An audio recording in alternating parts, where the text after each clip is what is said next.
Hello, everyone. My name is Tom Shadyac, and you've just seen the film, the documentary I Am, a story, of course, of my life and some changes. And I'm blessed today because free speech is allowing me to talk to one of the people who helped to change me. Marianne Williamson, of course, needs little introduction, but I hope I give her the grace of letting her know personally how much you've changed and affected me. From your early work to the people you've inspired that to this day inspire me. So thank you for doing this, being here in support of I Am and in support of Free Speech TV. Well, thank you, Tom. That's very sweet, very generous of you to say, and it's a delight for me, not only because it's fun to talk to you, but also because I think your movie is absolutely beautiful. It was worth the price of admission just to hear you ask Noam Chomsky if he'd ever seen Ace Ventura. That's early in the film. To me, it's still my favorite moment. Yeah, he's read every book in the world. I go in his office. He's written every book in the world. He started writing on the Spanish Civil War. I think he was 12, but he'd never seen Ace, and I thought that was beautiful. It kind of was like telling me I'm going to be in new territory. You know, I could go with that calling card in society and they sort of knew me, but this is a way of saying you're in a whole new world now. And we know that's where growth comes from. Well, of course, the richness of the film was that you put a lot of things together and you put some juxtapositions in place that do represent a new integration and a new holism that is where the world needs to go now. So it's a stunning film for that reason. Yeah, you know, I throw this back at you. It's what, you know, I find it's not as complex as we make it. I know the solutions are going to be complex, but the rooting of it I find is really simple. And when I saw you in the political process, for me, the win had nothing to do with the election, the results. The win was the words and the intentions you were bringing to the process. Love, you were talking about bringing love to the process. Listening. Can you imagine where we listen to each other? And you were talking about peace, not just as something out there, but something in here. And, you know, it gets down to really basic values, and that's what I wanted to bring out in I Am, those basic values with which we can move forward and build a new world. Well, I see it. I see the flip side to what you're saying as well. You said that the solutions are complicated, but the problem is actually very simple. And I see the opposite as well. I see the problem as very complicated, but the solution is very simple. And I think when you talk about the interconnectedness, the film deals in such beautiful footage, etc., about the interconnectedness, and not only in our bodies and the way cells operate, but the way nature operates, the way animals operate. And the way I think of it is that this organization that is inherent in the universe, that the universe is not only self-organizing, but that it's also self-correcting. Yes. Hold on. Big bright light. It is a self-correcting organism. I don't think many people know that. Well, thank you. The immune system, that nature has an immune system just as the body has an immune system. It's like a GPS. If you take a wrong turn, the GPS will automatically recalibrate. And so I think that we are living in a time of recalibration. And one of the things that one of the people you interviewed on the film says is that we have about 200 years or the whole thing's over. And that's why when you just said the business about, and very kind words about my campaign and talking about how the win was in the fact we stood for those values, on one hand, absolutely. And on the other hand, we got to get going here. And some of the changes represented by these new values, if they only remain abstract and they only remain in the realm of values rather than practical application, then we are talking about the end days, as it were. So yeah. I think I agree with you. Even this conversation is a part of the immune system. You strike me as one of those cells that goes out and looks and informs other cells from the bottom up. And we have to act, of course, and this fire in you is part of that immune system that's rising up. I feel confident that we're going to do it. I mean, there's so much work to be done, but we know something isn't working, you know? If you actually look at the mechanics, the idea that every cell has a natural intelligence, you talk about the yes. spiritual malignancy of consciousness in your film when you talk about how this idea that I'm only supposed to do what I want for myself rather than collaborating is cancer. That's what a cancer cell is. And it's a spiritual malignancy that is the problem with the human race.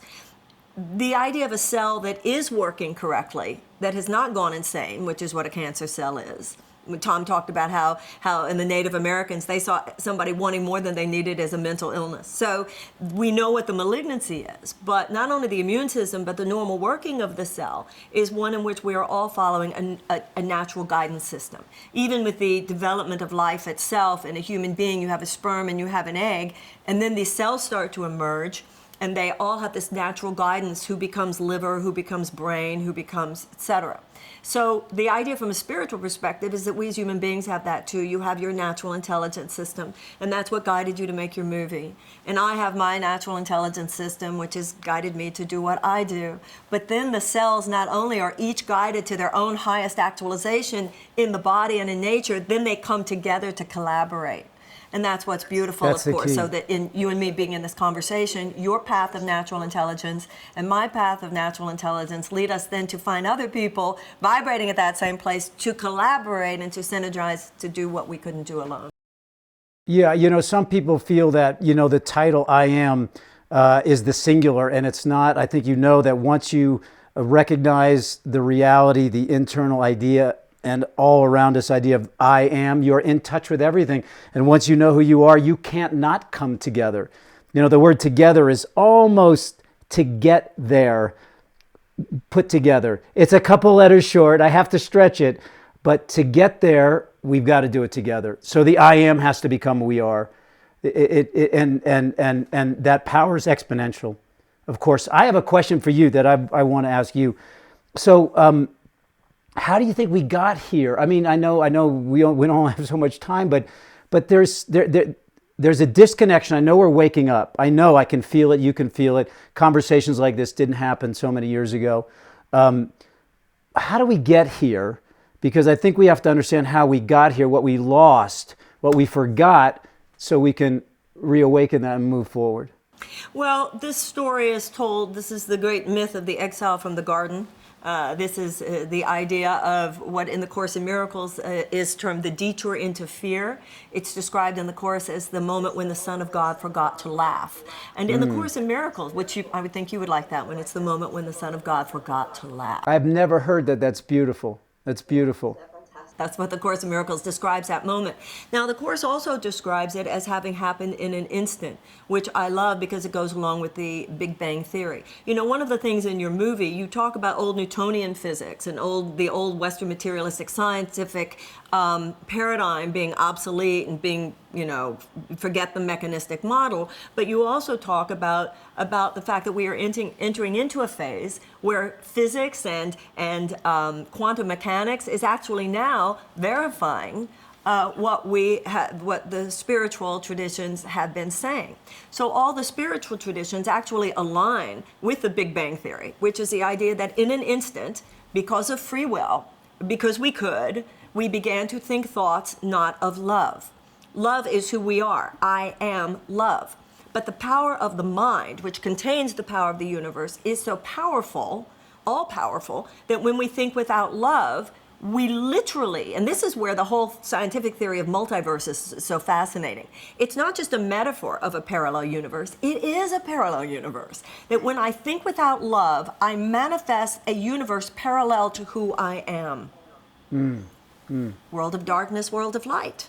And free will means I get to choose, but that self-correcting mechanism that we were just talking about is the idea that if you choose in any moment the light that you're led to, and I choose in any moment the light I'm led to, then in ways that you and I can't possibly consciously strategize or formulate, but which is formulated and strategized by the same natural intelligence that turns an embryo into a baby or an acorn into an oak tree, we will come together, synergize, and in time return to love.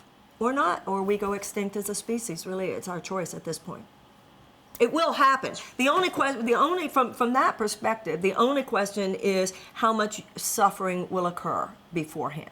If there is nuclear catastrophe, if there is weather catastrophe, if because of our recklessness and irresponsibility as a species, we do cause a global catastrophe of some kind that only leaves 5 people alive at the end of it, those 5 people will look at each other and say, let's choose again. Let's do it this differently this time. So Yeah, theoretically, yeah. our only choice is not whether or not we get there, but how many people die, how much suffering occurs first. Yeah, yeah. Hopefully people like yourself, and I hope I'm doing my part. I almost died. I had a suffering that woke me up. Excuse me. That we won't have to go through that cataclysmic suffering. I'm sure you know the Gaia theory. There's a gentleman in England, I believe, who birthed that theory, but he believes that 6 billion of the 7 billion people may have to go through some kind of cataclysmic event and even die. 1 billion will be left. And as you said, they will look at each other and say, we've got to do this different. I mean, this conversation is all about, please let us not have that, and let's learn now and move forward now. But we know we learn when there are radical difficulties in our lives. We know that, but we also have people that are out there saying it doesn't have to be this way. Take my suffering, take the suffering of Jesus, of Gandhi, of St. Francis, and let's learn from these things. You think we're getting there? Well, it's the metaphysics of Armageddon. You know, Armageddon, the way the traditional Christians interpret it, means that there will be this one great cataclysm, and at the end of that, there will be peace for 1,000 years. The esoteric or metaphysical reading of Armageddon is the following. You went through your Armageddon, which you chronicle in the movie. One person's Armageddon is their divorce. One person's Armageddon is their cancer. One person's Armageddon is their is recovery from deep addiction. Everybody has their own form of Armageddon, after which they come to a place of greater clarity and peace. And then the idea is, if enough of us, if that critical mass of people can learn from our own individual Armageddons, then we will not as a species have to manifest that one global Armageddon. I have a question, personal question for you. How did you get so doggone intelligent? I feel like that maybe you leave the camera, you open your head up, and then all those books get poured in. Your references, your storytelling, your specifics are so beautiful. I'm a storyteller, and I'm listening to you going, this woman is a master storyteller. And are you a reader? Are you I know some comes through meditation and interaction, but what's the help? Well, I would say the same to you. How do you make a movie? How did you direct those movies? You learn your field, and you do it a long time. Yeah. Well, let me ask you this from a storyteller's perspective, because my way was through movies and storytelling, and I'm looking at whatever you call God, whatever that source spark is, as the ultimate storyteller. And I know that as a director, as a writer, the first thing that I need to do when I tell a story, know who my lead character is. It's Marianne, it's Tom, it's someone else, and I've got to throw obstacles in their way. I've got to throw darkness in their way so that they can rise above it. It can strengthen them like a muscle is opposed. I've got to oppose them in every way possible, in very specific ways, and then they can rise and grow through it. Is that possibly what is happening with the darkness that's happening now? Is it the opposition that creates a strength in you and me and hopefully others that pushes us again to that place that is self-correcting, that does get there? Well, yes, and it's not that you do that in movies and that's what's happening now. It's that is the imprint of the universe. So you as an artist, because that's what an artist does, is to mimic the construct of the universe. So the universe, yes, it is that there was originally, and that's why I am that I am. In the quantum field of spirit and infinite possibility, there is no past, present, or future. It is an eternal I am. The I am is love. And then the cancer cell says, well, I'm not.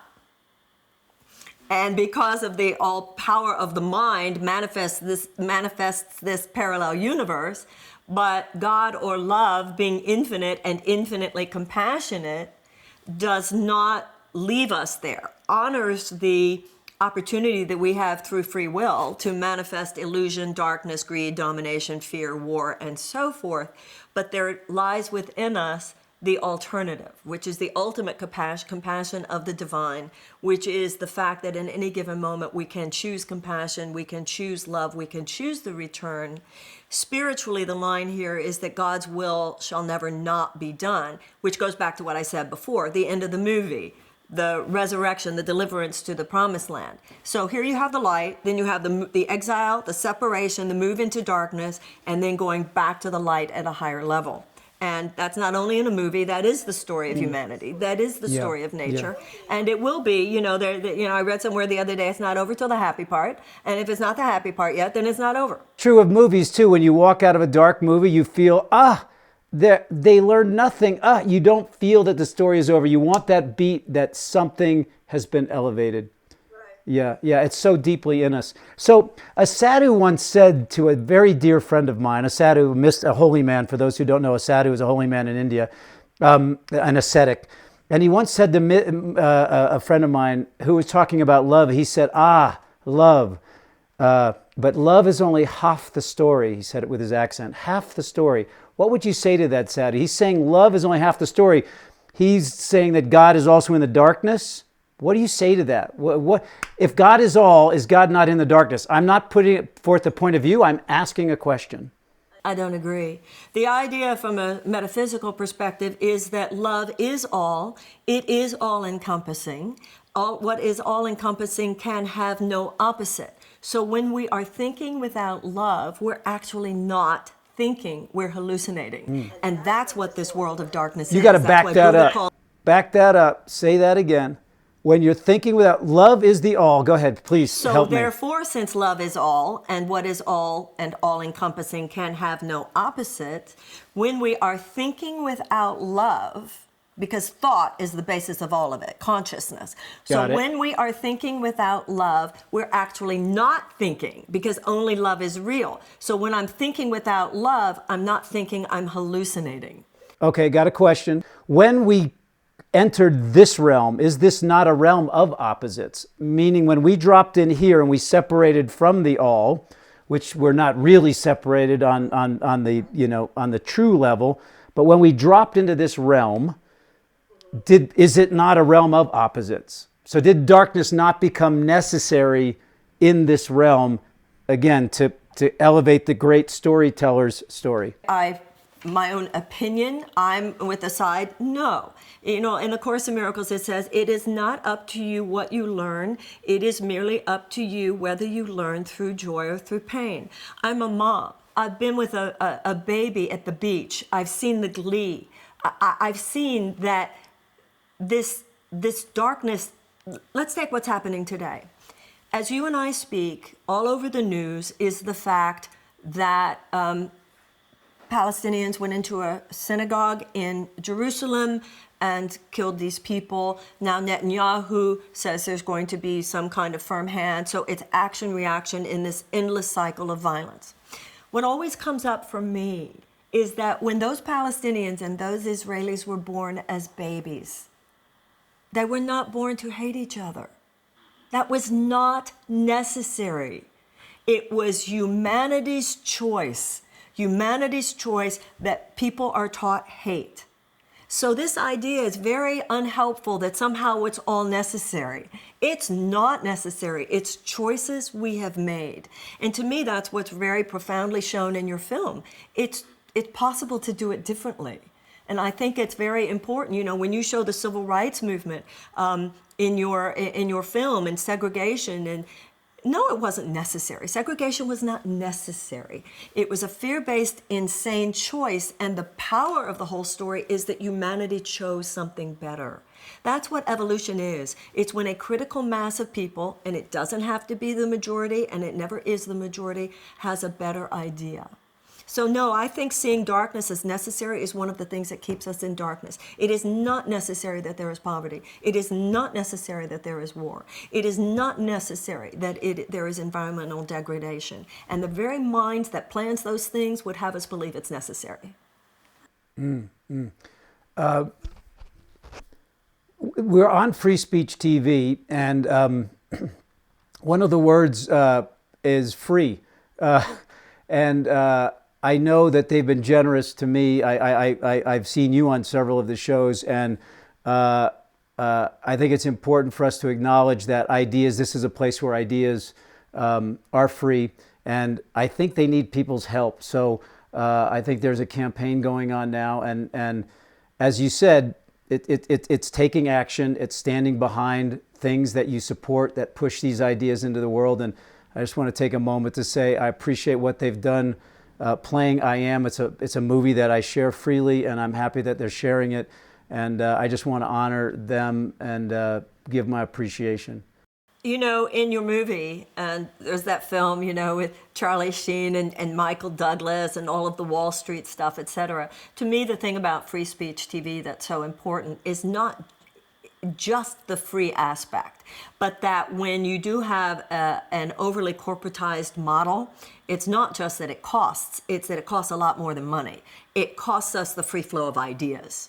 And so it's not just monetary freedom, it's the freedom of ideas. And that's what I love about free speech TV, is that we're going to say on free speech TV, we can say whatever we want to say and do whatever we want to do, and no, corporate censorship is going to be there, which I think is as important as the monetary model, because, and once again, this was all over your film, the worst problem with the monetary model is that it imprints itself upon everything, and it eats up more than our cash.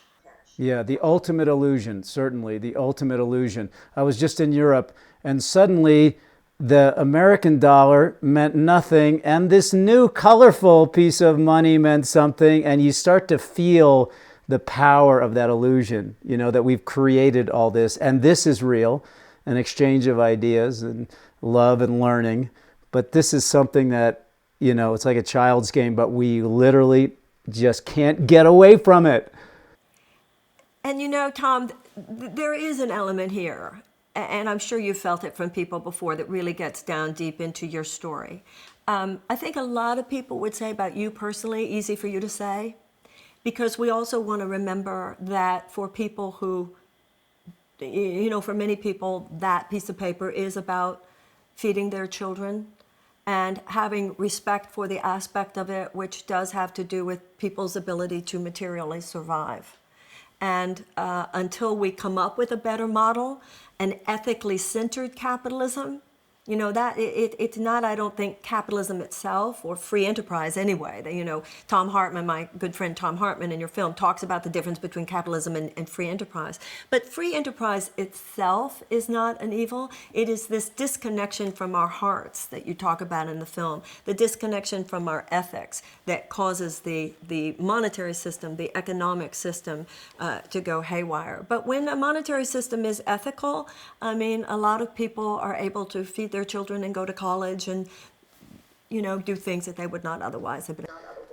Yeah, and I meant certainly no disrespect for anybody who's hungry. In fact, my philosophy is because they are hungry, why I want to shift the ideas about money. We measure our success. If you look at the reports on television every night, it's all about how much money did we make, not how much learning was there, progress was there, ideas exchanged. We don't measure quality, we measure quantity. And I think that's a great deception. And that's what I hope I speak to, the idea that there is something much richer than money. At the end of It's a Wonderful Life, again, I'm a storyteller, George Bailey had very little money, but he was the richest man in town because he gave his life in service of a higher idea. Yeah, the whole idea of profitability, meaning more than just financial profitability. And you were talking just now about being in other countries. In Germany and some of these other European countries, they're so far ahead of us in terms of what really represents success. From a company, from a corporation, their responsibility to the community, their responsibility to the society, and also the idea that not only are they deemed to be responsible for what they do, for more than short-term economic gain for their shareholders, but also that is built into the way they run their societies. Corporations are held accountable and responsible. So it's interesting that some countries are already doing that. It's interesting. I've been following the European model for a long time because I just look and say which country feels more robust, more life force, more happiness as we measure it. And it's never us. We're always lower on the list. We're doing okay, but it's always Denmark and other, Germany and other countries. But I was surprised that, Europe went through a crisis in 2008 like we did. And there was a lot of discouragement. They don't know what to do next. Now, I'm not talking about the businesses that are doing well. They're still doing fine. But underneath, the common man, if you will, I heard a lot of discouragement. I don't know if you heard this before. They don't know what to do next. What would you say to them? What do they? And it's a big question, but what's a step? What's the thing that they can do, because they feel powerless? And I know your whole thing is about we have infinite power. What do they do? Well, I see two things come up for me here. First of all, going back to what we were talking about before about the self-correcting universe and how individuals are receiving their guidance, and that this self-correction going on is not limited to any one particular ethnicity or part of the world or nation or culture. And I think people all over the planet, and that includes in every nation, there's a rising up of ideas. So that's number one, and that's happening in all of those European countries as much as it's happening anywhere else. But I also think there's a very interesting complementary possibility that we see sometimes, but not enough, between the European and the American mindset. Because the European mindset it's more sophisticated than ours. It's more educated than ours. It's more aware of many things. But what we have, along with our immaturity and lack of sophistication and less advanced civilization in many ways, due in large part to the fact that we're newer, and also due in large part to the fact that we are the descendants of people who said, to hell with this, I'm going to do something different. If you're an African American, your ancestors came here in a slave ship, obviously not seeking a better life for themselves and their children, but everybody else did. So I think that what America has, we are a little bit of, hey, Judy, hey, Mickey, what our gift is why not do it different? That's why your film is quintessentially, you're very American, you're very much an American filmmaker. You have this, hey, why don't we do it different? So if you take all of the genius, we have enough geniuses in all the countries that you're referring to. The geniuses we need on this planet, they're here. We have the geniuses and the genius projects when it comes to how to do business in a different way, how to do the monetary system in a different way, how to take care of the environment in a different way, how to do healthcare in a different way. We have the geniuses, we have the genius projects. That is in place. They, however, are not resourced. And so if you combine the fact that those things exist with this mentality of why not? Let's do it different, which obviously you're getting and so many of us are getting. All we can do, which is not nothing, is assume that this is what you and I are doing is happening all over the planet in myriad ways. You are doing your thing. Tom Shadyac, God knows, is doing his thing. I'm trying my best to do my thing. Then the universe brings us together so that in this moment we're doing our thing. Theoretically, you will leave this conversation, your thing a little higher from having talked to me, my thing a little higher from having talked to you, and we have to assume that evolution is working. One of the things that I loved about your movie was the point that I had never heard, that Darwin used survival of the fittest phrase twice, and he mentioned love 95 times. Yes, that's a good one. Well, here's what I know. You're awesome. And I know that anyone listening to this, because I listened and have much more to learn from you, we're grateful for you. When I first heard you speak, it was for your political campaign, I cried. What you said was so powerful and different, and it brought tears to my eyes because I didn't know if I'd see it in my lifetime. That we stopped talking about the facade and you started talking about what's under the facade. And so I think we're wrapping it up, but I just want to tell you how much I appreciate you. I'm sure anybody listening to this appreciates you. And whatever you're listening to, give me that radio station. I'd love to tune in. The admiration is mutual, and when I did come off the stage at the Saban Theater that day, you were the first person, you were standing right there, and it meant a lot to me and continues to. And I feel the same way about you. Your film was absolutely beautiful, and your influence goes far and wide, and I have great admiration. And I always want to watch whatever you do. I want to listen to whatever you do. And I'm glad that we finally had a conversation. May it be the first of many. Thank you, Marianne. God bless. All right. Peace.